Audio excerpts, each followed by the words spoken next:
పని చేసుకోవడానికి తమ స్వగ్రామాలను వదిలిపెట్టి ఖమ్మంలో స్థిరపడి పిల్లలు స్కూల్లో చేర్పించిన వాళ్ళకి వాళ్ళ ఇల్లు కూలగొట్టి వాళ్ళ స్వగ్రామంలో మళ్ళీ స్థలం ఇవ్వడం ఏంటి?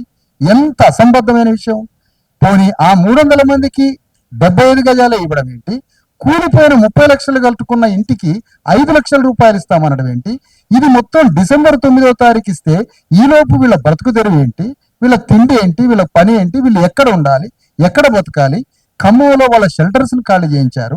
ఈ 700 కుటుంబాలు ఎక్కడ ఉండాలి? ఇది ఎంత అన్యాయం. ఒక కలెక్టర్ కి ఈ మాత్రం ట్రాన్స్పరెన్సీ, హ్యూమన్ కైండ్ లేకపోతే 700 కుటుంబాలు ఎట్లా బ్రతుకుతాయి? తర్వాత ఈ 20 రోజుల నుంచి వాళ్ళ లైవ్లీహుడ్ ఏంటి? ఎక్కడ బతికారు? ఎక్కడున్నారు?